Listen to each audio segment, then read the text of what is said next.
Je rentre maintenant dans mon texte, mon enseignement aujourd'hui. Je l'ai intitulé « La guerre des trônes ». Amen. Amen. La guerre des trônes. Pas des drones, des trônes.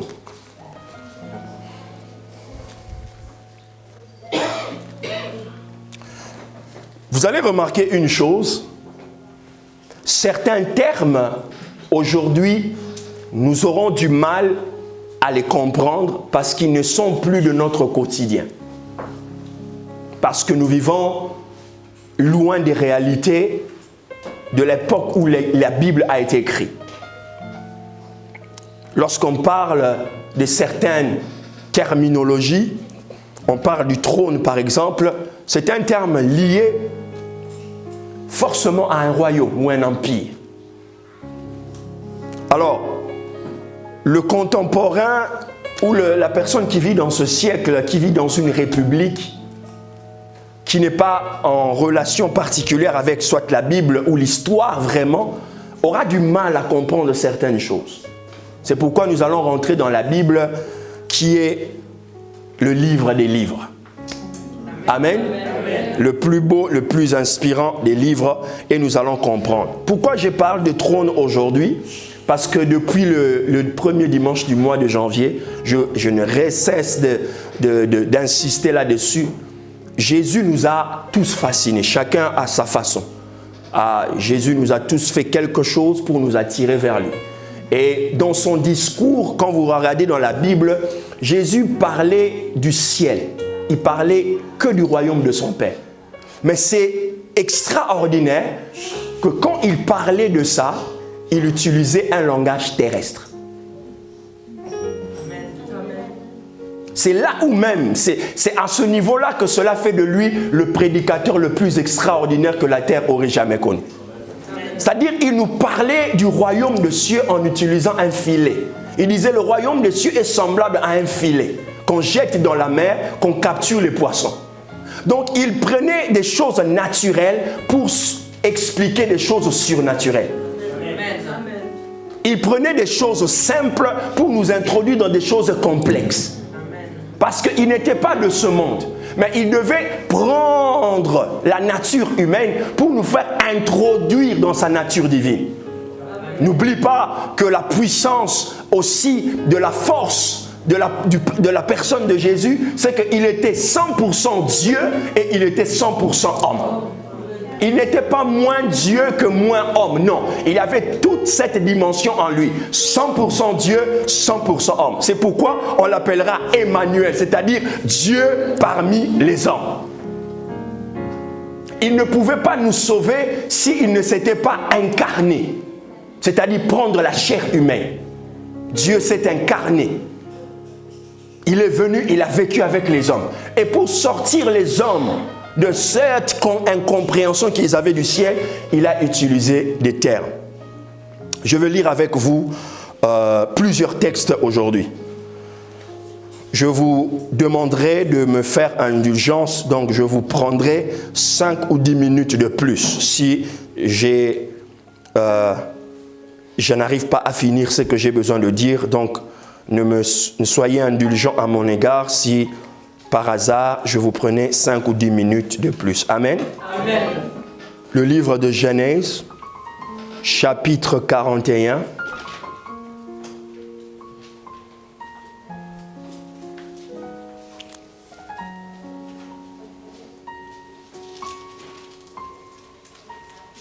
Verset 40.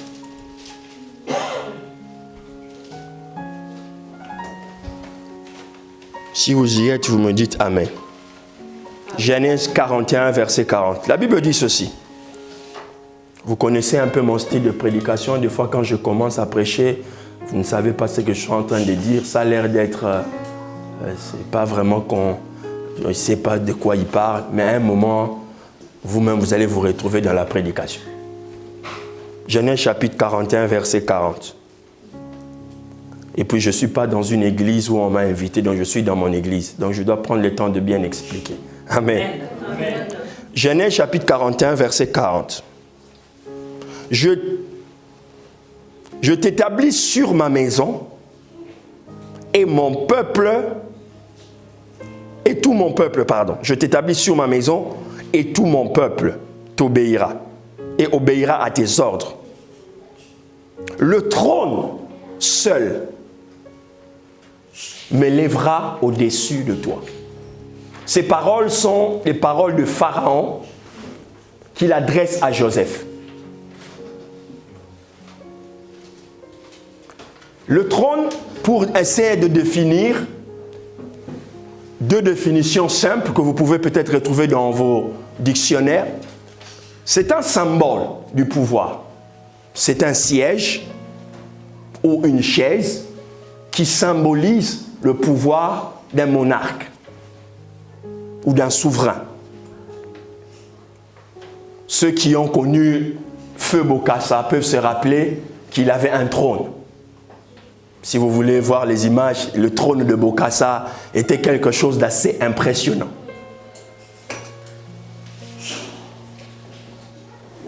C'est aussi un siège du pouvoir. Au jour d'aujourd'hui, on parle, comme je vous ai dit, on ne parlera pas du trône de Macron, parce que ce n'est pas un monarque. C'est un président d'une république. Donc le concept de la royauté n'y est plus. Mais à l'époque, nous n'avions que des rois, des empereurs. Et ces gens, pour symboliser leur pouvoir, ils se bâtissaient un trône, qui était l'expression de leur pouvoir. Et dans l'esprit de ce trône, on retrouvait la pensée même de cet empire ou de ce royaume. D'autres s'étaient démesurés, avaient des dimensions extraordinaires. Bref, ici, Pharaon fait quelque chose de très révélateur. C'est de l'histoire biblique, c'est très important que vous puissiez comprendre ça. Sinon, le reste n'aura pas vraiment d'importance. Donc, nous sommes ici dans la première civilisation du monde, l'Égypte. Mais vous devez comprendre que l'Égypte ou Pharaon n'étaient pas les premiers rois à régner sur la terre. Quand vous rentrez dans la Bible, dans le chapitre 10, du chapitre 10 au chapitre 13, on nous montre l'un des premiers rois qui a gouverné la terre de main de fer. Il s'agit de Nimrod. Et pour votre information, Nimrod était un noir. Amen. Amen. Donc, qu'on ne vous fasse pas croire que les premiers bâtisseurs sont des blancs. N'ayez jamais ce complexe dans votre esprit. Le chapitre 10 nous montre que Nimrod, c'est le premier roi qui a commencé à bâtir des villes. Allez lire à la maison. Si j'entre là, je vais prendre des heures pour vous expliquer. Chapitre 10, il a bâti 8 villes à lui-même, à lui seul. 8, notamment l'un des plus célèbres, Babel. Le bâtisseur de toutes ces villes, pendant qu'aucun royaume n'existait, s'appelait Nimrod. Et Nimrod était un black man. Vous comprenez ça? C'est une réalité. Et c'est ainsi, mais maintenant, Nimrod n'a pas bâti un peuple. Il a bâti que des villes. C'est le premier tyran qui a existé. Il n'a pas bâti un peuple, il a bâti des villes. Et dans le chapitre 13, il va, entre guillemets, entrer dans une forme de défiance envers Dieu. Il va rassembler des gens autour de lui et il a dit, nous allons élever une tour qui va monter jusque vers Dieu. Pourquoi? Parce qu'il voulait, comme Satan, vous vous rappelez Lucifer, qui à un certain moment l'orgueil l'avait pris, il voulait quoi? La Bible dit il voulait élever son trône au-dessus du trône de Dieu. Donc il voulait élever son cœur, son pouvoir. Et Nimrod va bâtir. Mais Nimrod, comme je dis, il n'a pas bâti un peuple, il a bâti des villes. C'est après... Je vous expliquais aussi cela, c'est important quand vous lisez la Bible, quand vous voyez le chapitre 10, le chapitre 11, cela ne veut pas dire que c'est des jours ou c'est des heures. Des fois, entre le chapitre 10 et le chapitre 11, l'espace qu'il y a là, c'est des milliers d'années. C'est des siècles. Ce n'est pas quelque chose qui se passe le lendemain, non. C'est des fois ces siècles. Donc entre Nimrod et Pharaon, il se passe, l'Égypte je veux dire, il se passe des siècles là.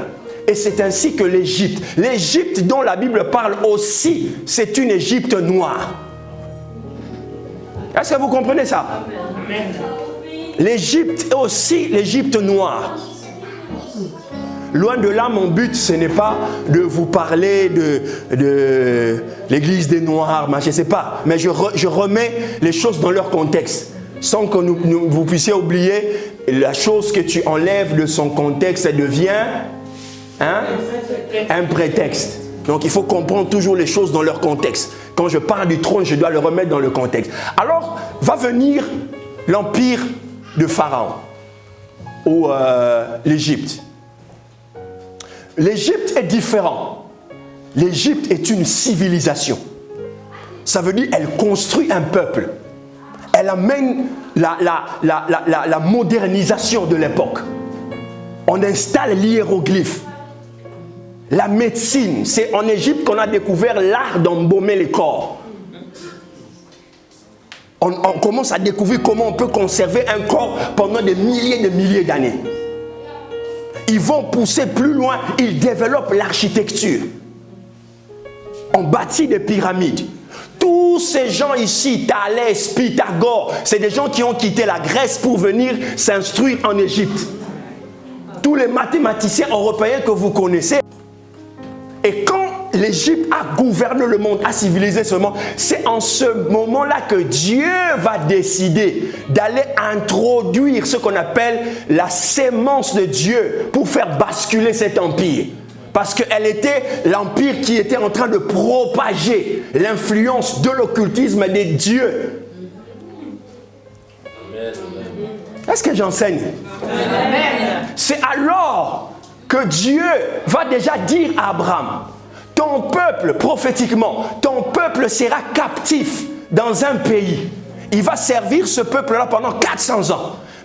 Après, je lui enverrai un libérateur. Mais Dieu n'a pas envoyé le libérateur, il est sorti, il est venu d'une armée et pour venir sortir le peuple d'Israël. Non, pour sortir un libérateur, Dieu va envoyer Joseph. Donc Joseph est une sémence. Est une sémence que Dieu va aller plonger en Égypte pour faire basculer le royaume égyptien. Donc en Joseph, il y avait les Moïse, il y avait... Aïe, aïe, aïe, aïe, aïe. Tu ne comprends pas de quoi je parle. J'ai expliqué ça une fois, j'ai dit, c'est comme un virus. Si on veut paralyser votre ordinateur par les hackers, on vous envoie juste un mail. Si vous cliquez sur ce mail-là, le lendemain vous vous réveillez, votre ordinateur est paralysé. C'est ainsi que Dieu a fonctionné. Dieu a envoyé Joseph. Mais Joseph avait son sein, toute la prophétie de Dieu en lui. Il est entré comme un esclave, c'est-à-dire comme un virus. Et Pharaon a cliqué dessus. Tu n'as pas compris? Que des fois Dieu nous fait entrer comme quelqu'un de banal, comme chose banale. Mais on porte en nous toute une génération. On porte en nous toute une prospérité, toute une postérité. C'est ainsi que la Bible dit Joseph va devenir le premier ministre. Je vous passe les détails. Joseph devient premier ministre. Et quand Joseph devient premier ministre, il était tellement brillant. La main de Dieu était tellement sur lui que partout où il est passé, dans la maison de Potiphar, dans les prisons, la gloire de Dieu se répandait. Pharaon a vu la splendeur de l'intelligence de Joseph. Il a vu comment est-ce que cet homme excellait. Tu ne peux pas avoir Dieu et être médiocre. C'est impossible. Amen. Tu ne peux pas entrer dans une place où on dit on prie Dieu et ça t'abrutit. Non. Si tu vas dans un endroit, tu commences à voir que ton coefficient intellectuel commence à baisser, ça veut dire Dieu n'est pas là. Amen. Si tu n'as pas compris de quoi je parle. Amen. Tu ne peux pas avoir Dieu et ne pas briller. C'est impossible. Quand je dis briller, ça ne veut pas dire que rouler en Range Rover. Non. C'est pas ça. Parce que ça même les mondains l'ont. Je suis en train de dire que Joseph n'avait rien en poche, mais en prison, il a transformé la prison. Amen. Il Il était esclave dans la maison de Potiphar. Donc tu peux être femme de chambre, tu peux être domestique, tu peux être PDG. Ce n'est pas le poste, c'est la chose que tu portes en toi.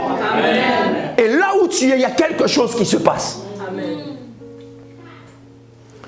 Pharaon, comme c'est un Dieu, il voit la brillance de cet homme. Il dit, il comprend que cet homme peut lui prendre son trône. Vous savez, il n'y a que vous qui ne savez pas qui vous êtes. Amen. Il n'y a que vous qui ne savez pas qui vous êtes. Pharaon avait vu que si je ne lui interdis pas, ce gars, il va prendre ma place. Il dit, je te donne l'ordre de tout prendre, sauf le trône. Tu peux tout prendre. La seule chose qui me séparera de toi, c'est le trône. C'est-à-dire, tu ne peux pas prendre ce pouvoir. Là où il y a mon pouvoir, tu ne peux pas le toucher. Vous commencez à comprendre? Amen. Là où je veux vous emmener? Amen. C'était l'introduction. Un autre texte, dans le livre de Exode. Non, pardon, Ésaïe 14. Parlant de Lucifer.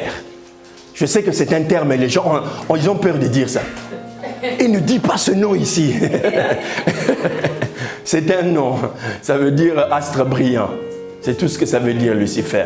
Voilà. Et puis je vous ai dit, on l'appelle plus Lucifer, il est devenu Satan. Dieu n'a pas créé Satan, Dieu a créé Lucifer. Lucifer est devenu Satan après avoir péché. Ok? Vous avez compris la nuance? Hein? Satan et Lucifer. Hein, Tata Nadine, tu as compris? Hein? Tu n'as pas compris? Ok. Il faut que tu comprennes. Ésaïe 14, verset 13. La Bible dit ceci. Tu disais en ton cœur, je monterai au ciel. J'élèverai mon trône au-dessus des étoiles de Dieu. Et je m'assierai sur la montagne de l'assemblée. Ça, c'est les pensées qui étaient en Lucifer. J'élèverai mon trône, c'est-à-dire mon pouvoir. Là où Dieu régnait. Là où Dieu régnait. C'est pourquoi vous allez voir dans le livre d'Apocalypse, la Bible dit quoi? Il y eut une guerre au ciel. Cette guerre, son origine est là. Quand Lucifer a entraîné des milliers d'anges qui sont aujourd'hui devenus des démons. Et on les appelle les anges déchus, qui sont devenus aujourd'hui des démons. Ils l'ont suivi dans sa rébellion. Et la Bible dit Dieu l'a chassé. Parce que quoi? Il devait protéger. Il devait protéger son trône.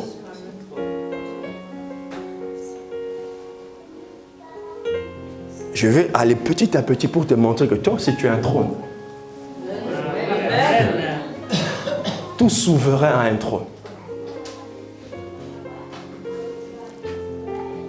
Donc ici, nous voyons déjà un conflit spirituel. C'est pourquoi j'ai dit le trône, ce n'est pas une affaire qu'on voit. C'est quelque chose de spirituel. Je vous fais entrer vraiment dans les domaines des choses qui peuvent changer radicalement votre façon de prier et de voir les choses. Dans chaque domaine que vous entrez, dans chaque environnement, surtout dans les environnements les plus influents qui influencent le monde, les finances, le showbiz, l'architecture, ces genres de choses, la politique, ces genres de domaines, il y a des trônes. Parce que c'est des pouvoirs. C'est des choses qu'on a établies, qui ne changeront pas forcément. Et si vous êtes dedans, vous serez forcément... Des fois, vous ne comprenez pas quelqu'un qui était bien. Dès qu'il entre dans un domaine, il change. Vous ne comprenez pas comment il a changé. Il commence à croire à des choses bizarres. Pourquoi? Parce que les influences qui sont dans cet espace-là, le pouvoir qui est là, le conditionne maintenant à vivre, à parler, à fonctionner selon l'atmosphère qui se libère ou le pouvoir qui influence ce milieu. Amen. Amen.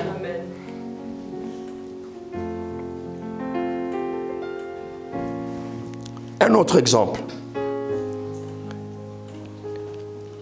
Exode chapitre 11.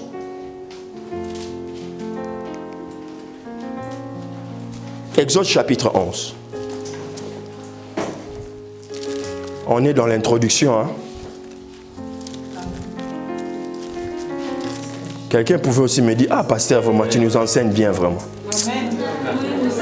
Vraiment, tu nous enseignes bien.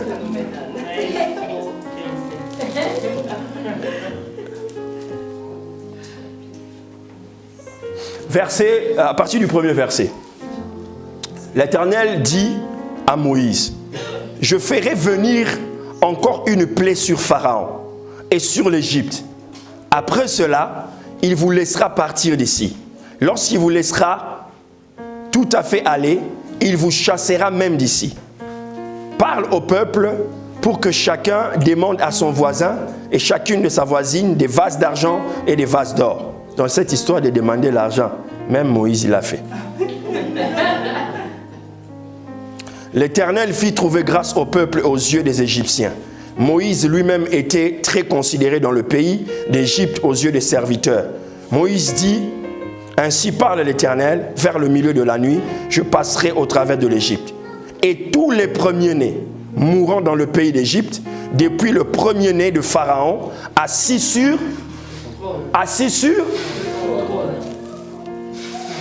Comprenez ici, c'est très très important. Dieu doit libérer Israël. Non seulement il doit libérer Israël, il doit faire vaciller cet empire. Et dans les 10 plaies, comme vous savez, il y a eu des grenouilles, il y a eu des sauterelles, il y a eu de la grêle, il y a eu le Nil qui s'est transformé en sang. Et parmi les 10 plaies, Dieu a décidé de frapper les premiers-nés. Pourquoi? Parce que ce sont les premiers-nés qui accèdent au trône. Donc en frappant les premiers-nés égyptiens, il était en train de faire basculer tout ce qu'on appelle la postérité de l'Égypte. Il était en train de faire basculer le pouvoir, de frapper au cœur même du système de transmission de pouvoir. Ceci nous donne une technique de guerre spirituelle. Lorsque vous priez des fois pour certaines choses, vous devez être précis. Et vous ne pouvez pas être précis si vous n'avez pas la révélation du démon ou du sorcier ou de l'esprit qui vous attaque. Oh Seigneur, je chasse qui? Il faut le connaître. Et pour le connaître, il faut avoir de la clairvoyance spirituelle. Dieu a dit, je ne frapperai que les premiers-nés. Du premier-né de Pharaon jusqu'à la servante. C'est pour comprendre aussi la révélation des premiers actes qu'on pose. Le premier acte qu'on pose dans l'année. Le premier acte qu'on pose lorsqu'on a un job. Le premier acte qu'on pose. Chaque chose, chaque genèse a une importance. Amen. Ne négligez pas lorsque vous rencontrez une personne pour la première fois, l'impression que vous avez de lui peut rester toute la vie. Amen. C'est la genèse. Le premier-né représente le début. Et Dieu a dit, je frapperai là. Pourquoi? Pour qu'il n'y ait plus accession au trône. Et c'est ainsi que le trône de Pharaon deviendra vacant. Aïe, aïe, aïe, aïe, aïe, aïe, aïe, aïe, aïe. Amen.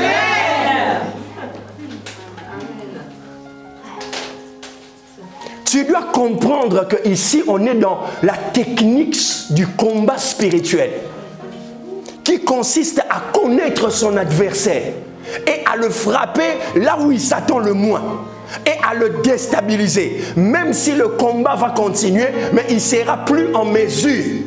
Pourquoi? Parce qu'il a perdu la succession. Son trône a vacillé. Un autre texte dans Genèse. Genèse chapitre 17.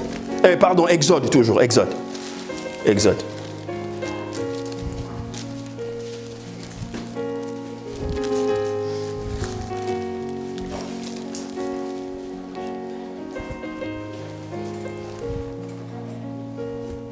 17 à partir du verset 15. Je lis pour vous.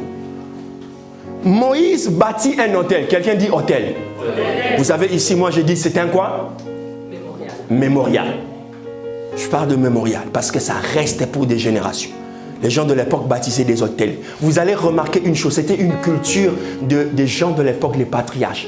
Je vous l'ai dit, je vous le redis encore aujourd'hui. Chaque fois qu'ils allaient dans un endroit et Dieu leur donnait une victoire, ils bâtissaient un autel.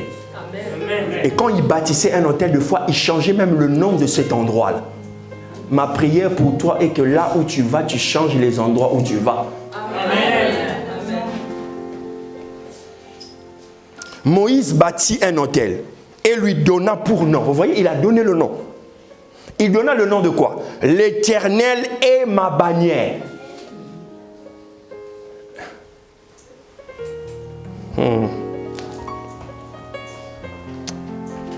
L'Éternel est ma bannière. L'Éternel est ma bannière. Moïse va faire entrer la notion des emblèmes. Si vous comprenez ça, les emblèmes. Une bannière, c'est quoi? Comme un emblème. Un symbole. Il va faire introduire la notion. L'Éternel est ma bannière. Je continue. Parce que j'ai compris que vous n'avez pas bien saisi. Il dit parce que la main a été levée sur quoi? Sur, vous lisez ou pas? La main a été levée sur le trône de l'Éternel. Il y aura quoi? Il y aura guerre de l'Éternel contre Amalek de génération en génération.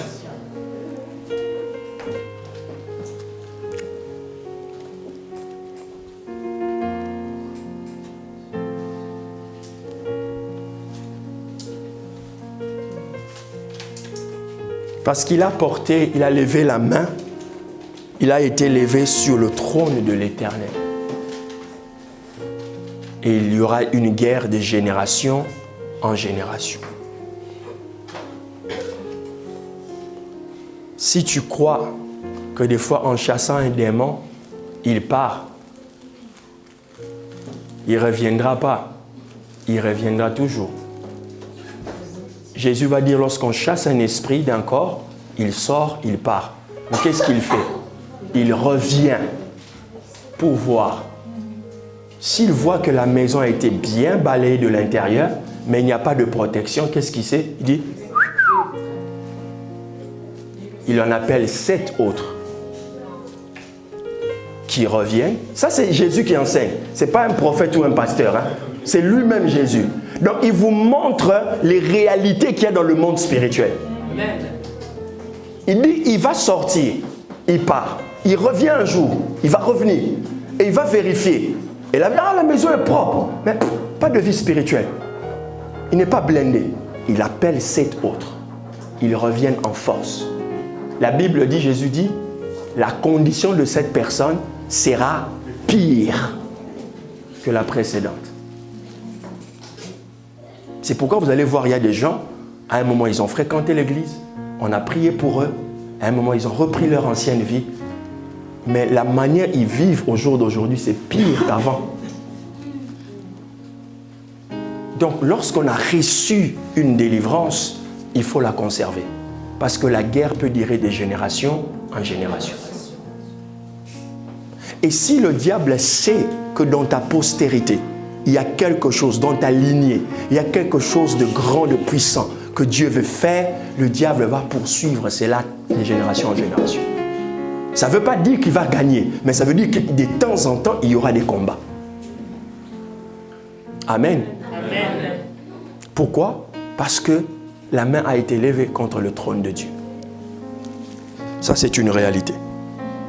C'est pourquoi vous voyez aussi la guerre entre Israël, Ismaël et Isaac continue jusqu'aujourd'hui.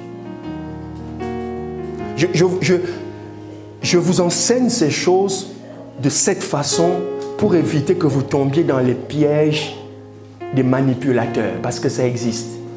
Des gens qui vous font croire que votre vie, il n'y a que des démons, des démons, des démons, des démons. Non, je vous emmène à comprendre que vous êtes un souverain. Vous êtes un monarque divin. Amen. Et vous avez un trône que vous devez protéger. Amen. Bon, maintenant, je vais entrer dans mon texte de prédilection. Apocalypse, chapitre 4.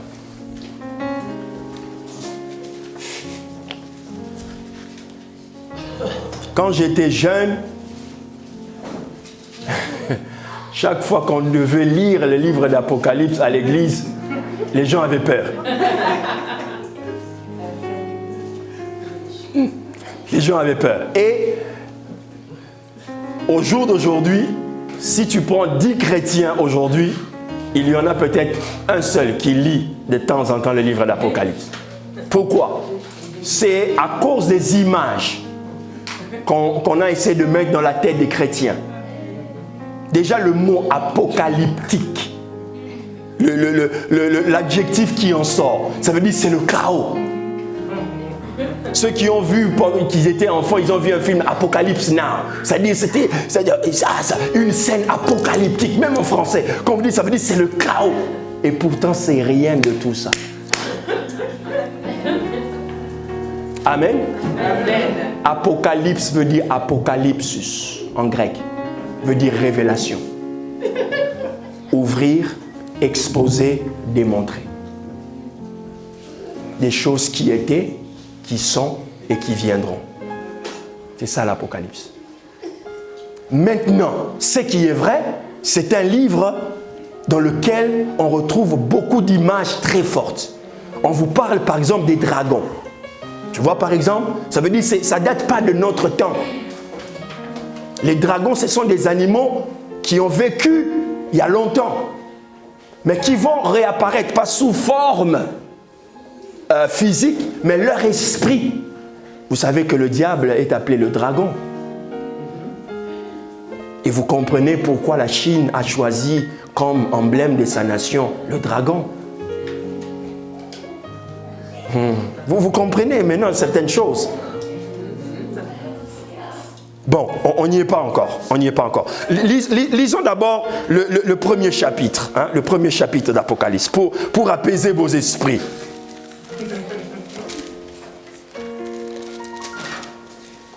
Apocalypse chapitre 1, pour que vous compreniez. Je commence au premier verset. La Bible dit quoi? Lisons ensemble. Premier verset. Apocalypse 1, verset 1. Ou révélation. En anglais, c'est revelation. Apocalypse, on ne dit pas apocalypse, c'est revelation. Chapitre 1, verset 1. On dit quoi? Lisons ensemble, s'il vous plaît. Non, lisons en concert. Révélation de Jésus-Christ que Dieu lui a donné pour montrer ses serviteurs les choses qui doivent arriver bientôt et qu'il a fait connaître par l'envoi de son ange à son serviteur Jean. Celui-ci a attesté la parole de Dieu et le témoignage de Jésus-Christ. Heureux celui qui lit et ceux qui entendent les paroles de la prophétie et qui gardent les choses qui sont écrites. Car le temps est... On a dit quoi? Heureux. On n'a pas dit soyez stressés, ayez peur, paniquez, voyez des cauchemars. Non, on a dit heureux. Donc tu es heureux si tu comprends ce livre. Amen. Si tu comprends le futur, si tu comprends les choses qui sont au ciel, les images. Je vais faire une parenthèse, je vais vous l'expliquer tout à l'heure. Dans tout ce qui est domaine spirituel, Dieu utilise des langages terrestres. Amen. Amen. Le langage spirituel a un code. C'est tout un code.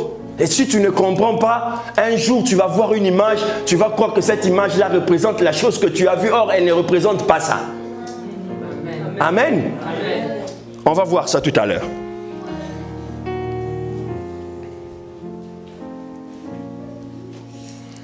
Je continue une lecture. Jean aux 7 esprits qui sont en Asie, que la grâce et la paix vous soient données de la part de celui qui est, qui était et qui vient. De la part de celui qui est, qui était et qui vient. On parle de Jésus. et de la part des 7 esprits qui sont devant le trône. Vous voyez? De la part de quoi? Des 7 esprits qui sont devant le trône. Il ne sait pas qu'il y a 7 esprits, non. De la part de la dimension parfaite de l'Esprit de Dieu. Et le chiffre 7, c'est le chiffre de la perfection. Amen. Alléluia. Ce n'est pas qu'il y a 7, non. L'Esprit de Dieu, il n'y a que l'Esprit de Dieu. Mais dans sa dimension parfaite, on l'amène dans la dimension 7. Dieu a créé le monde en 6 jours et il se reposa. C'est pourquoi tu vas voir même certaines personnes qui ne sont pas forcément chrétiens ou spirituels, qui ont compris la parole de Dieu, vont choisir le chiffre 7 pour porter sur leur maillot parce que ils ont compris la numérologie. Amen. Amen.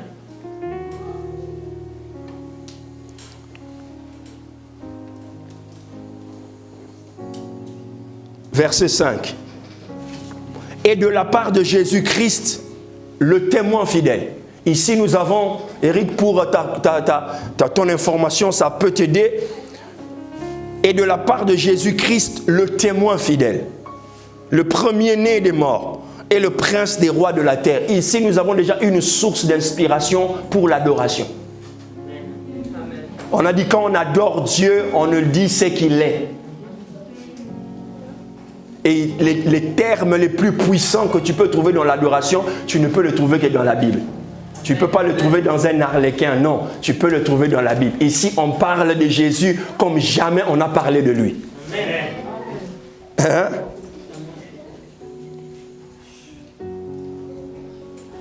Le premier-né des morts et le prince des rois de la terre. À celui qui nous aime, qui nous a délivrés de nos péchés par son sang. Et qui a fait de nous quoi? Il a fait de nous quoi? Un royaume. Il a fait de nous quoi? Un royaume de sacrificateurs. Je suis un roi. Ça veut dire je possède un trône. Amen. Est-ce que tu comprends ça? Je suis une reine. Je possède un trône. J'ai un pouvoir. Je vous ai expliqué ici, quand vous regardez le discours de Jésus, Jésus n'a jamais parlé de chrétiens. Dans la Bible, Jésus n'a jamais parlé des chrétiens. Il n'a jamais dit vous êtes des chrétiens, vous êtes mes chrétiens. Non, le mot chrétien vient de la ville d'Antioche. Lorsque les gens ont vu que les gens vivaient comme Jésus, ils ont dit ils sont des chrétiens, comme Christ. Mais tout le discours de Jésus, il parlait des enfants de Dieu. Qui viennent du royaume des cieux, des rois. Chaque chose donne naissance à la même espèce. Lorsqu'on est roi, on ne peut pas. Tu ne verras jamais un lion donner naissance à un léopard. Non. Et la Bible dit que vous êtes nés de Dieu. Donc vous êtes des dieux. Vous êtes un esprit. Le monde veut qu'on s'appelle chrétien, protestant, catholique. Mais dans les spirituels, je porte l'ADN de mon Père. Amen. Je suis un fils de Dieu, c'est-à-dire j'ai un trône. J'ai le mien et j'ai le trône de mon Père à protéger. Amen. Royaume de sacrificateurs pour Dieu, son Père, à lui soit la gloire et la puissance au siècle de siècles. Voilà, vous pouvez continuer la lecture. Voici, il vient dans les nuées et tout œil le verra, même ceux qui l'ont percé, et toutes les tribus de la terre se lamenteraient en cause de lui. Je suis l'alpha et l'oméga, le Seigneur Dieu, celui qui était, qui vient, le Tout-Puissant. L'histoire de l'Apocalypse est écrite par l'apôtre Jean. L'apôtre Jean, il était, on va dire ça, en exil à cause de l'évangile, dans une île qu'on appelle Patmos. Il était pratiquement le rescapé, le dernier des apôtres. Et il a été emmené en captivité, en exil, on va dire ça comme ça. Et c'est là où il va avoir la révélation d'écrire ces choses. Pourquoi je vous le dis, c'est important? Parce que quand vous remettez l'historique du vécu de Jésus avec ses apôtres, la Bible dit que Jean était l'apôtre que Jésus aimait le plus. Donc il y avait une intimité, une relation d'amour profonde entre Jean et Jésus. Et ceci va aboutir à cela, c'est-à-dire c'est à Jean qu'on va donner le privilège de connaître les choses profondes qui vont arriver. Tu ne peux pas connaître certaines choses si tu n'as pas une relation profonde avec Jésus. Il y a des choses que Dieu ne donne qu'à ceux qui l'aiment et ceux qui l'aiment profondément. Ah, tu n'as pas compris que je parle d'intimité. On n'ouvre pas les parties de sa vie aux passants. On ouvre les parties les plus importantes de sa vie aux gens qui nous aiment profondément et des gens qu'on aime profondément.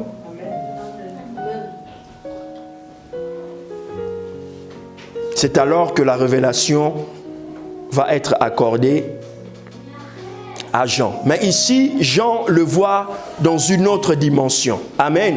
Amen. Dis-moi amen bien. Sors un peu de la distraction. Amen. Voilà. Le verset 10 dit ceci. C'est Jean qui parle.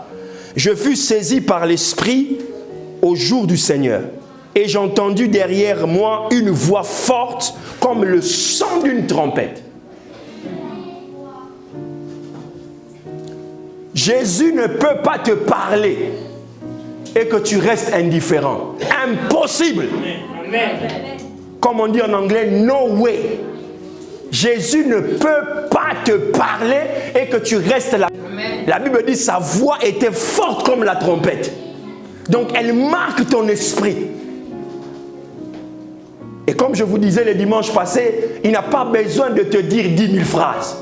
Il t'appellera seulement par ton prénom. Mais ça va retentir à jamais dans ta vie.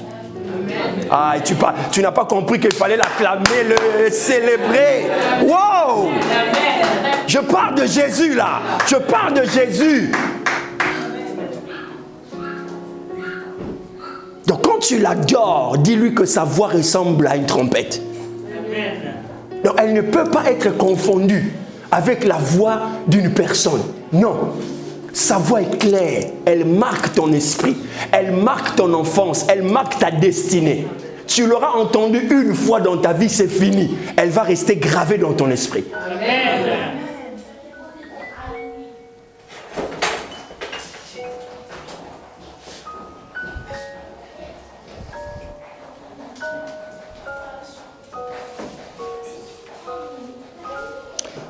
Verset 11 dit qui disait, ce que tu vois, écris-le dans le livre, envoie-le aux 7 églises. Je vous parle la notion des lettres écrites aux 7 églises, ce n'est pas mon sujet aujourd'hui. Je me retournais pour savoir quelle était la voix qui me parlait et après m'être retourné, je vis 7 chandeliers, ça revient. Et au milieu des 7 chandeliers, quelqu'un ressemblait à un fils d'homme, vêtu d'une longue robe et ayant une ceinture d'or sur la poitrine. Écoutez sa description. Maman, Fifi, j'aurais préféré que tu aies ta Bible en main. C'est important que tu regardes pendant que je prêche. C'est très important.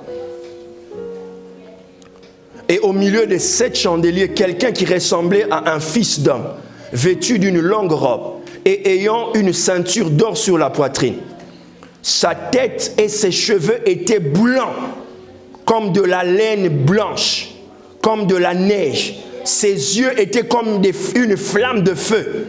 Ses pieds étaient semblables à de l'airain, ardents comme s'il avait été embrasé par une fournaise. Et sa voix était comme le bruit des grandes eaux. Il avait sa main droite 7 étoiles, de sa bouche sortait une épée aiguë à 2 tranchants et son visage était comme le soleil qui brille dans sa force. Maintenant, prends cette description, compare-la à la photo qu'on vous vend dans les bibliothèques, dans les marchés, si cette description correspond au visage que vous voyez. Amen. Dis-moi amen bien. Amen. Peut-être ils ont essayé de faire un portrait. Mais ici, Jésus n'est plus dans la dimension de celui qui vivait à Nazareth, de celui qui a fait des miracles à Jérusalem, de celui qui a fait marcher les paralytiques. Il est assis sur son trône. Amen. Il est glorifié. Ce n'est plus le fils de Marie. Ce n'est plus le compagnon de Jean. C'est le roi des rois assis sur son trône, glorifié. Amen. Puissant, indescriptible. Il a essayé de prendre des mots qu'il pouvait décrire, mais il n'arrivait même pas à la 1 millième proche de la description de ce qu'il voyait. Amen. Donc il a utilisé un langage que l'on pouvait comprendre. Ah là là là là là là. Et comment tu peux venir dans la présence de cet homme et rester silencieux? Amen. Comment tu peux rester dans la présence de cet homme et ton caractère ne change pas, et ta vie ne change pas? Something is wrong. Quelque chose ne marche pas. Tu ne peux pas approcher cet homme et rester la même chose. C'est impossible. Amen. C'est impossible. Il te change et de l'intérieur et de l'extérieur. Amen.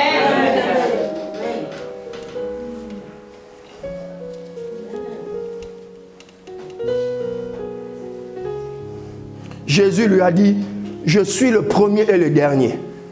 En d'autres termes, l'alpha et l'oméga. Et le vivant. Il lui a dit, j'étais mort et voici je suis vivant. Et je suis vivant au siècle des siècles. Il dit, je tiens les clés de la mort et du séjour des morts. Amen. Alléluia. Amen. Donc, celui qui est en Jésus, ces histoires qu'on entend là, les sorciers l'ont bouffé. Alors si les sorciers l'ont bouffé, ça veut dire qu'il n'avait pas Jésus. Parce que celui que Jésus possède entre ses mains, c'est lui qui détient la clé de la mort et de ses jours de mort. Amen. Pour que la mort vienne, il faut que lui, il ouvre la mort. Amen. Est-ce que tu comprends ce que je dis? Amen. C'est pourquoi tu as le pouvoir de refuser la mort. Amen. Parce que tant que lui, il n'a pas encore dit c'est ton temps, c'est ton tout, c'est ton jour, tu ne partiras pas. Amen.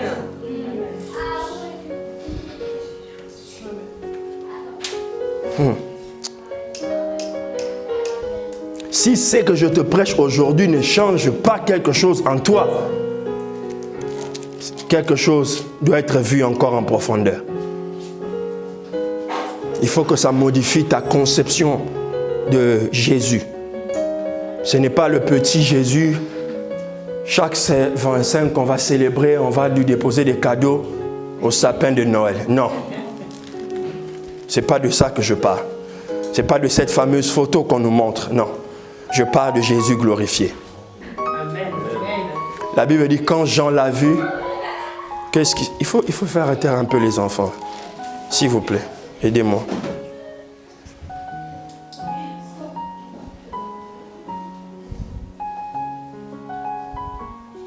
Vous voyez le verset 17, il dit, quand je le vis, je tombais à ses pieds comme mort. Il posa sur moi sa main droite en disant, ne crains point. Qu'est-ce qui se passe? On est immobilisé par sa puissance, par son pouvoir. Le chapitre 4, toujours d'Apocalypse, le chapitre 4, c'est alors que dans le chapitre 2, le chapitre 3, vous allez voir qu'il y a des recommandations qui ont été données pour écrire des lettres, on appelle ça comme ça, à 7 églises. Je vous épargne cette notion aujourd'hui parce qu'elle nous prendra trop de temps. Du chapitre 2, du chapitre 3, il est consacré aux écrits qui ont été envoyés aux 7 églises, aux anges de 7 églises. Et le chapitre 4, il y a quelque chose qui se passe. Après cela, quelqu'un dit après cela? Ok, après cela, je regardais ces gens qui parlent. Je regardais et voici une porte. Quelqu'un dit une porte. Vous devez comprendre que dans le monde spirituel, quand vous faites un songe, une vision, vous voyez une porte, elle montre généralement un accès. D'ailleurs, même dans le monde physique, La porte symbolise toujours l'accès d'un endroit à un autre. La porte. Maintenant, des fois, il vous arriverait de voir, dans un songe par exemple, vous êtes dans une pièce et vous n'arrivez pas à ouvrir la porte pour sortir. Cela veut dire que vous êtes bloqué dans une situation. Et les songes ou les rêves ou les visions associées aux portes, généralement sont connectés à des clés. Les clés, symbole du pouvoir ou de l'autorité qui vous permet d'ouvrir, d'avoir l'accès à l'autre dimension. Est-ce que vous comprenez ça? Ça, c'est dans le langage spirituel. Donc, j'ai vu une porte. Au ciel, il n'y a pas de porte. Ça veut dire que c'est l'expression d'une accessibilité à quelque chose. Et regardez maintenant, qu'est-ce qui se passe? Je regardais et voici une porte était ouverte. Elle était ouverte, elle n'était pas fermée. Dans le ciel. La première voix que j'avais entendue dans le son comme le son d'une trompette et qui me parlait dit « Monte ici ». Vous voyez? Vous voyez ça? La porte te fait monter à un niveau. Ouvre, monte ici. L'ange lui a dit, la voix lui a dit, pardon, monte ici. Ça veut dire quoi? Ces gens qui devaient faire un effort pour accéder là-bas. Parce qu'on pouvait le prendre et le faire entrer. Mais la voix lui a dit monte. Ça veut dire qu'il y a des choses que toi tu dois faire pour accéder à une information spirituelle. Amen. Les choses spirituelles s'obtiennent spirituellement. Tu ne jeûnes pas, tu ne pries pas. Ton esprit ne sera jamais apte à comprendre certaines réalités. Amen.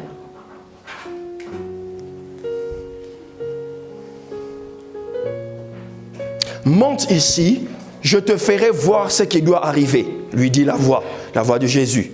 Aussitôt je fus saisi par l'esprit et voici il y avait quoi? Il y avait dans le ciel. Et sur ce trône, qu'est-ce qu'il y avait? Quelqu'un était assis. Verset 3. Celui qui était assis, maintenant on commence à la description, avait l'aspect d'une pierre de jaspe. Est-ce que tu es déjà allé dans une bijouterie? Tu as entendu le bijoutier te parler de jaspe? C'est des pierres précieuses rares.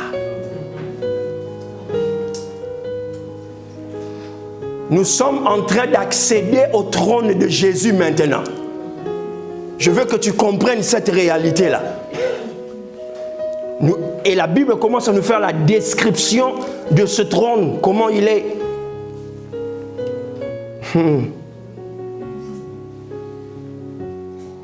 Qui était environné d'un arc-en-ciel. Et le trône était environné d'un arc-en-ciel. Rappelez-vous, la Bible n'invente rien, elle est cohérente, elle est extraordinaire, elle est plus exacte que les maths complexes qui envoient les fusées. Aïe, aïe, aïe, tu n'as pas compris.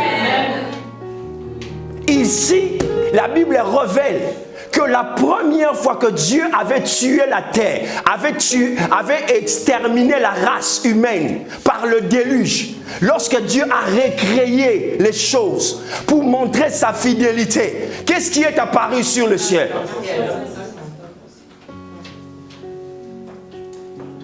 Qui est toujours le symbole de la fidélité de Dieu à sa parole et à sa promesse. Amen. Il y a des choses que Dieu va te dire après 10 ans. Si tu rentres bien dans ta conscience, il te les a dit quand tu étais enfant. Dieu n'invente pas des choses au fur et à mesure. Non, c'est pas ce Dieu-là que moi je sais. En fait, Dieu ne réagit pas. Dieu ne réagit pas. Celui qui réagit, c'est celui qui en parle de vitesse. C'est lui qui essaie d'improviser. Non, Dieu a un plan. Il a un plan, il commence ici et il va l'amener jusqu'au bout. C'est la raison pour laquelle l'arc-en-ciel réapparaît, pour vous montrer que c'est le Dieu qui est apparu à Noé lorsque la terre n'existait plus. Il a refait la terre. Mon trône restera éternellement. C'est pourquoi quand Dieu, tu vois des choses qui ne marchent pas, si un jour tu avais entendu la voix de Dieu, Dieu avait mis quelque chose dans ta destinée, quelque chose que tu devais faire. Agenouille-toi dans ta chambre. Rappelle-lui. Tu dis, le Seigneur, tu m'avais parlé. Je disais à mon fils Alex, il m'a raconté que quand il était plus jeune, très jeune, il a été écrasé par une voiture. Écrasé vraiment. Et tout le monde pensait qu'il allait mourir. Les gens sont sortis du quartier. Vous voyez, un enfant qui a été écrasé par une voiture qui n'est pas mort, il n'a pas un destin normal. Ça veut dire que... Ça veut dire qu'en lui, il y a quelque chose que Dieu a protégé. Amen. Je vous ai raconté l'histoire de Céane. Chacun de nous a quelque chose. C'est parce que la vie te fait perdre. Tu oublies. Tu oublies les éléments. Il faut toujours avoir son puzzle dans son esprit. Te dire, il fut un moment. Il m'avait secouru en ceci. Il fut un moment, je n'avais rien. Il fut un moment. Et ce sont ces choses qui te donneront toujours la force d'aller de l'avant. L'arc-en-ciel apparaît. Mais cet arc-en-ciel, la Bible dit, elle ressemblait à de l'émeraude. Parce qu'ici, on est dans le domaine de la christologie, du Christ. L'arc-en-ciel ressemblait à de l'émeraude. Alléluia. Amen. Alléluia. Amen.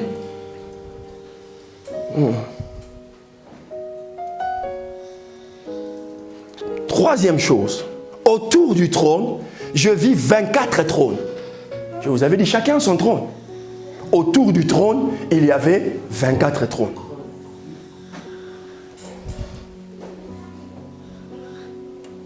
Et sur ces trônes, il y avait 24 vieillards. Assis, revêtus de vêtements blancs. Et sur les têtes desquels il y avait des couronnes. Il y avait 24 trônes. C'est beau le ciel. Il ne faut pas rater le ciel à cause de la Suisse. Il ne faut pas rater le ciel parce que tu vis dans un pays où il y a la neige tout le temps, où c'est propre. Non, le ciel existe. Et un jour, Jésus reviendra pour que nous puissions vivre avec lui dans l'éternité. C'est ça. On oublie notre existence sur la terre et on est dans tous les sens, dans toutes les choses et on oublie l'essentiel. Un jour, on devra vivre avec lui. Et moi, je n'aimerais pas rater cette image à cause du lac Léman.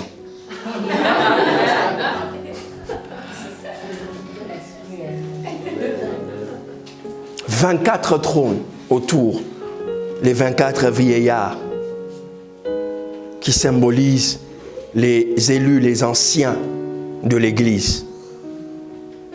Ils avaient aussi leur trône, ils avaient des couronnes. Et vous allez voir plus tard, quelque part, on dit, les 24 vieillards prenaient leur couronne, ils jetaient devant l'agneau. Pourquoi? Parce que sa royauté était plus grande. Amen. C'est pourquoi vous allez comprendre quand on vient dans l'adoration, nos couronnes doivent être jetées. Qu'est-ce que toi tu as qui peut impressionner Dieu? Ton costard? Ton sac? Ta voiture? Tu dois te répandre devant le Seigneur. Quand tu pries, tu te mets à genoux, tu pleures. Tu dois avoir l'expression de celui qui dit, Seigneur, il n'y a que toi qui es Dieu. Amen. Vous allez voir à l'église, les gens sont, comme on est en dimanche, tu vois les gens ils prient, Alléluia Jésus, Seigneur, oh Seigneur mon Dieu. Oh. Les gens ont à peine, regarde même toi-même, tu as la difficulté quand tu entres dans la maison du Seigneur de dire, Seigneur, j'entre dans ta maison avec révérence. Je t'adore Seigneur. Tu dois avoir le gestuel de la révérence. C'est quelque chose qui doit être en toi.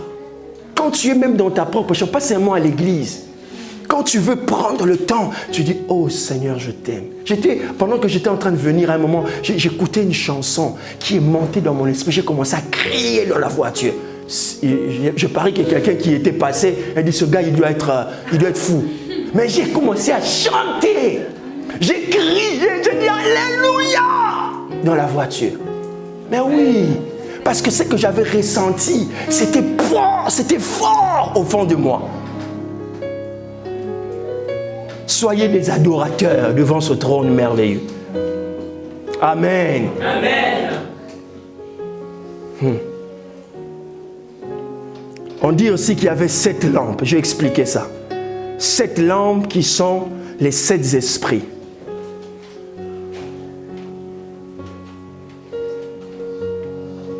On dit aussi qu'il y avait des éclairs qui sortaient, le verset 5. Des éclairs, des coups de tonnerre. Devant le trône brûlent les 7 lampes ardentes qui sont les 7 esprits de Dieu. Il y a encore devant le trône comme une mer de verre, semblable à du cristal. Waouh! C'est pas beau ça? Mais est-ce qu'on sait qu'au ciel, il n'y a pas de mer? Au ciel, il n'y a pas de mer. Mais ici, devant le trône, il y avait comme une mer semblable à du cristal. Au milieu du trône aussi, on dit, et autour du trône, il y a 4 êtres vivants, remplis Dieu devant et derrière. 4 êtres vivants qui avaient des yeux partout. Ça, cette créature, je suis sûr que si tu la vois, tu vas quand même paniquer. Ouais. Mais c'est l'expression de l'intelligence. Il voit tout en fait. C'est l'expression que ces chérubins protecteurs, ces 4 êtres vivants, voyaient tout. Bref, Dieu a donné de ses attributs. Il a donné ses attributs à certaines de ses créatures et à nous les humains. Par exemple, Dieu est tout puissant. Il a donné à son peuple d'être puissant. Mais il y a de ses attributs, Dieu n'a donné à personne. Dieu est saint. Mais il vous réclame d'être saint. Mais vous n'êtes pas saint. Vous comprenez ça? La sainteté est parmi les attributs les plus ancrés en Dieu. C'est-à-dire son essence. Est-ce que vous comprenez ça? C'est pourquoi au ciel, on ne dit pas Dieu est puissant. On ne dit pas Dieu est glorieux. Non. Au ciel, les anges disent Saint, Saint, Saint est l'Éternel. Ah là là là là là là là là. On dit quoi? Saint, Saint, Saint est l'Éternel. Et tu entendras des gens dire oh Dieu, tu es 3 fois saint. Non! Dieu n'est pas 3 fois saint. On dit Saint, Saint est l'Éternel. Cela veut dire qu'il y a une continuité. C'est pas que 1, 2, 3. Donc ça veut dire après le 3e niveau, il n'est plus saint. Non, Dieu n'est pas 3 fois saint. Il est saint dans l'éternité. Il est saint, il est saint. Et les anges, lorsqu'ils ouvrent leurs yeux, ils voient toujours une autre dimension de Dieu. C'est pourquoi ils expriment saint et l'Éternel. Amen. Amen. Quand Dieu dit, il dit lorsque vous priez, dites notre Père qui es aux cieux, que ton nom soit sanctifié. Que ton nom soit sanctifié. Ça ne veut pas dire que le nom de Dieu a été... On a trouvé le péché dans le nom de Dieu et qu'on doit le sanctifier. Non. Non. Que ton nom soit sanctifié, ça veut dire que son nom est mis à part. Amen. Tu ne peux pas mélanger son nom avec d'autres noms. Sainteté veut dire mise à part. Ça veut dire que tu ne peux pas le confondre. Amen. Est-ce que tu as compris ça? Je vais essayer d'aller vite pour arrêter là. Il y avait 4 êtres. 4 êtres vivants. En fait, tout ce que je vous ai dit, c'était pour parler de ce que je vais dire maintenant. Tout ce que j'ai dit là, c'était de l'introduction. Pour vous parler seulement de ça. Donc toutes les gymnastiques, les théories que j'ai fait, Exode, tout ça, c'était pour vous parler de ces 4 images. Le premier avait... Laisse-moi encore revoir mes notes bien. Le premier avait le visage d'un lion devant le trône de Dieu. Le deuxième avait le visage d'un veau. Le troisième avait le visage d'un homme. Le quatrième avait le visage d'un aigle. Rappelez-vous, il y a un verset qui dit dans Hébreux chapitre 4, verset 16. Approchons-nous donc avec assurance du trône de la grâce, afin d'obtenir miséricorde et de trouver grâce pour être secourus dans nos besoins.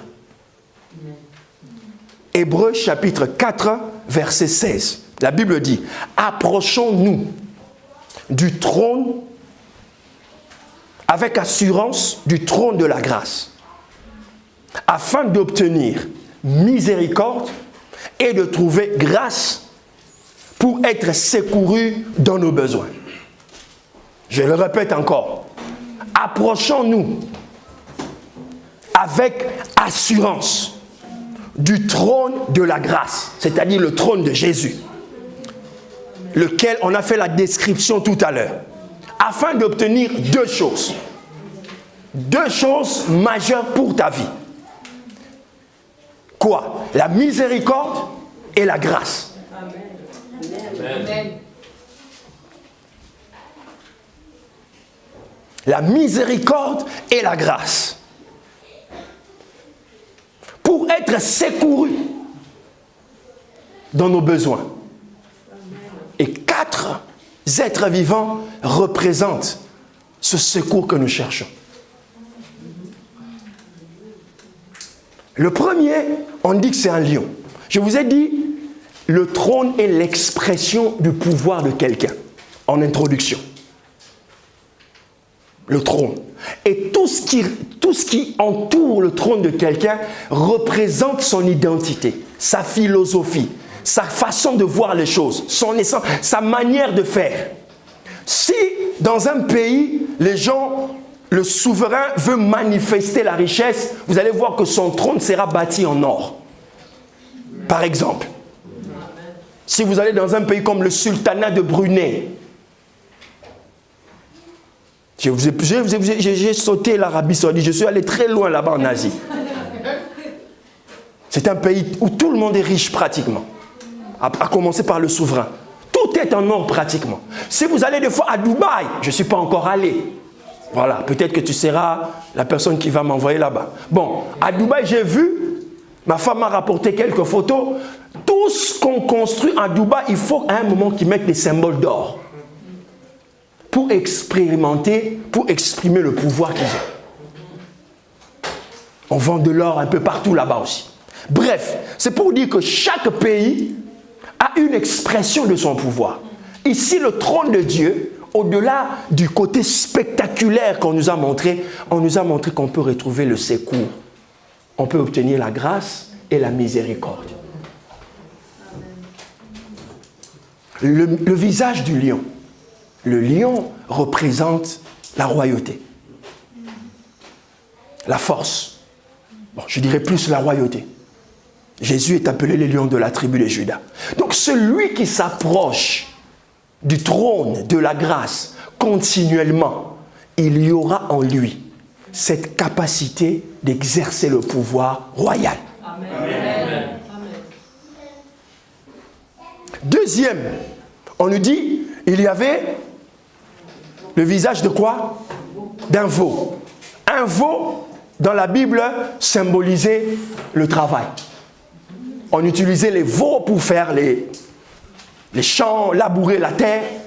Et la Bible dit qu'il y avait un veau. Le veau représente la force physique, la santé, le travail. Celui qui s'approche continuellement du trône de Dieu, de sa grâce, du trône de la grâce, il va forcément retrouver de la force. Amen. Ça veut dire une santé divine. Amen. Alléluia. Amen. C'est pourquoi je dis je crois à la guérison, mais après avoir obtenu la guérison, j'obtiens la santé divine, celle qui me garantira de vivre de vivre bien sur la terre. Donc je n'ai pas tout le temps besoin de guéris-moi, guéris-moi. Non, j'ai besoin de recevoir la guérison et la conserver. Et je ne veux pas être seulement guéri dans mon corps, je veux être guéri dans mon âme. Donc il faut qu'en moi, il n'y ait aucune blessure du passé. Toutes les plaies du passé doivent être cicatrisées. Il ne faut pas que quand je ferme mes yeux, je regarde au passé, je dis, lui là vraiment, les jours où je l'aurai. Non, il faut que toutes les plaies du passé se cicatrisent. Dis-moi amen bien. Amen. La troisième, on dit, il avait le visage d'homme. Ça veut dire en l'homme, on trouve le rationnel, l'intelligence, la capacité d'inventer, de créer. Les animaux n'inventent pas, ne créent pas. L'homme invente, il crée. Ah, le prophète Jean Toto dit, Dieu est créateur, nous sommes des co-créateurs. Ah, Dieu a créé la mangue et l'homme a créé le jus de mangue. Amen. Dieu a créé la mangue, il a laissé la mangue sous l'arbre. Et l'homme est venu, il a dit, Dieu m'a doté d'un cerveau, l'intelligence, je prends la mangue, je la presse, je le mets dans un paquet, j'ai créé le jus. Amen. Donc quand on vient dans le trône de Dieu, notre capacité intellectuelle doit augmenter. C'est pourquoi tu vois qu'il y a des choses que tu peux refaire, même à 50 ans, tu peux refaire, même à 60 ans, tu peux faire encore. Tu n'as pas compris de quoi je parle. Ça veut dire que tu ne dois pas, il ne faut pas qu'il y ait un déficit intellectuel en toi. Non, ça, plus tu prends de l'âge, plus tu deviens encore plus brillant. Amen. Nous, on va dans le contresens. Ça ne veut pas dire que plus tu vieillis, plus tu commences à... non, plus tu prends de l'âge, plus tu deviens brillant. Oh, comme disait un prédicateur, tu es comme le vin. Le vin, plus il vieillit, plus il devient bon. Et plus il vieillit, plus il devient millésime. Et on ne sort pas vivre juste comme ça. Lorsqu'on sort une bouteille millésimée, c'est pour que les convives disent, waouh, ça c'est du beau vin. Plus il devient vieux, plus il devient cher. Amen. Donc plus tu t'approches du trône de Dieu, plus ton esprit devient intelligent. Amen. Je ne conçois pas un évangile qui abrutit les gens. Non. Non. C'est contre nature. C'est contre nature. Et le dernier, il avait le visage d'un aigle. Waouh. L'oiseau le plus puissant qui existe sur la terre. Je vous épargne les détails. Mais vous allez comprendre que la plupart des nations puissantes sur la terre, dans leurs emblèmes, vous allez retrouver l'aigle. L'aigle royal. Pourquoi? Parce que c'est un oiseau formidable. Extraordinaire. La Bible dit quoi? Ceux qui se confient en l'Éternel renouvellent leur force comme un... Ils renouvellent leur force comme l'aigle. Ils courent et ils ne se fatiguent pas. L'aigle a quelque chose d'extraordinaire. Vous pouvez aller vérifier YouTube, vous tapez, vous allez voir, il y a beaucoup de choses. Mais parmi les choses dont on reconnaît de lui, c'est sa capacité à voler plus haut que tous les oiseaux. Déjà un. L'aigle ne voit pas de près, il voit de loin. Pour mieux voir. Ça veut dire plus il s'éloigne de la terre, plus sa vision est claire. Cela veut dire quoi? Plus tu montes dans l'attitude de la prière, plus les choses sont comprises par ton esprit. Vous me regardez comme si j'étais vraiment suisse. Dites-moi un amen, vraiment je prêche. Ah. Cette année, il faut monter dans la prière. N'attends pas que le pasteur dise on a un jeûne. Jeûne toi-même. Prends 2 jours de jeûne. Prie. Lis la Bible, fais des choses extraordinaires. La deuxième, il y a une chose que l'aigle a. L'aigle ne vole pas comme tous les oiseaux. La plupart des oiseaux, ils cherchent là où le vent souffle, ils se mettent dans le vent. Et c'est le vent qui les emporte. Non, l'aigle est le seul oiseau qui vole contre le vent. Est-ce que tu comprends ça? Il vole contre le vent. Ça veut dire qu'il perce le vent. Son plumage est tellement robuste. Il a tellement une force qu'il perce le vent. Et la dernière caractéristique extraordinaire de l'aigle, l'aigle ne se nourrit que de la viande fraîche. C'est un rapace qui ne se nourrit que de la viande fraîche. Cela veut dire quoi? La parole. Fraîche. Le daily bread. Le pain quotidien, la parole. Tu nourris ton esprit de quoi? Il y a des gens, ils peuvent rester comme ça 2 heures. Ils pensent, après ils pensent, ils dorment. Après, il veut être fort dans les combats spirituels. 0. Amen. Alléluia. Amen. Est-ce que tu peux donner une offrande d'acclamation à Dieu?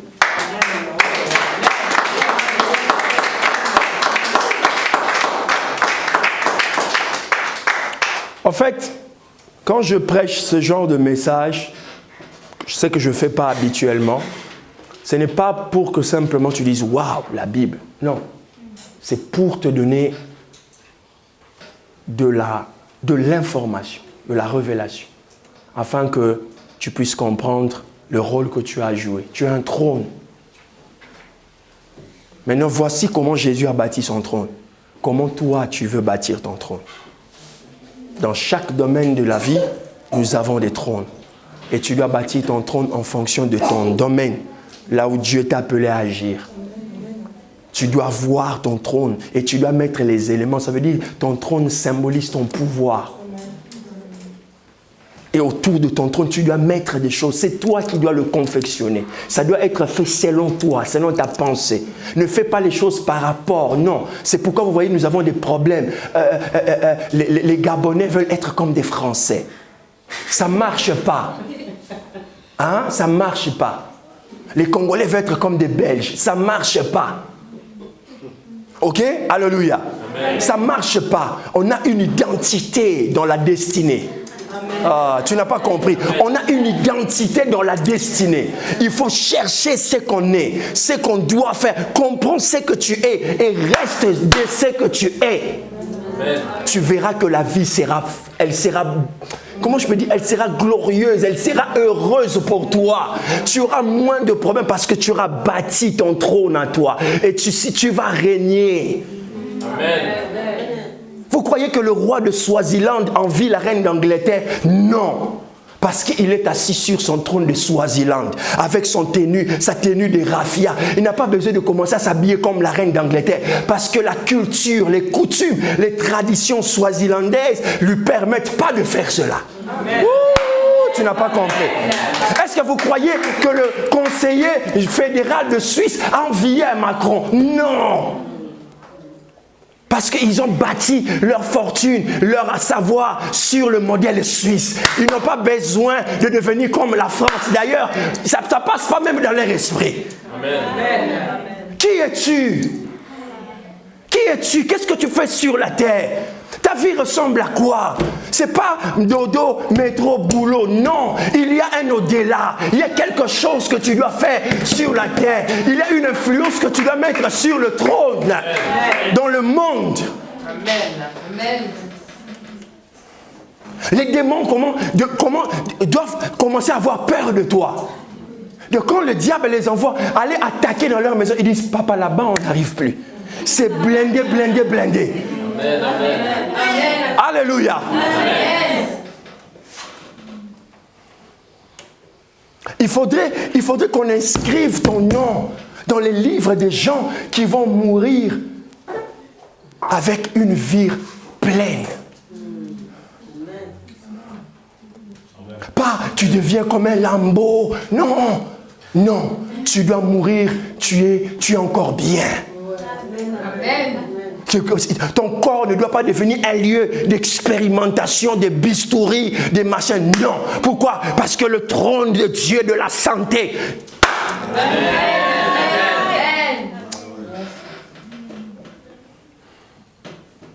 Influence la terre avec ton trône. Là où tu es, pose-le, marche avec le. Et un trône mobile, quand tu arrives dans un endroit, qu'on sache que tu es là. Amen. Que ton nom est en train de crier dans les cieux. Amen. Que les ouvertures se font. Là où tu arrives, la situation était bloquée. Toi, tu entres, elle se débloque. Amen. Les dossiers des gens, on met à côté, on met à côté, on met à côté. Quand on tombe sur le terrain, on dit hey! Amen. Amen. Lui, attendez. Dieu va créer une circonstance et un chef va venir et dire, bon, on commence avec le... Et c'était toi le numéro 7. Et le numéro 7, on le prend. Alléluia. Il faut croire en ces choses. Moi, je prêche l'évangile à cause de ces choses. Si ces choses n'existent pas, je ne prêcherai pas l'évangile. Je crois parce que Jésus n'a pas fini avec toi. La Bible dit il est le même hier, aujourd'hui et éternellement. Amen. Son trône est éternel. Ça veut dire si tu lis ton trône, ta vie, ta destinée à sa vie, tu verras que l'impact qu'il a dans la vie des autres, il l'aura aussi dans ta vie. Dis-moi un amen phénoménal pour qu'on clôture. Que Dieu bénisse sa parole dans vos cœurs. Amen. Alléluia. Acclamons encore le Seigneur pour sa parole.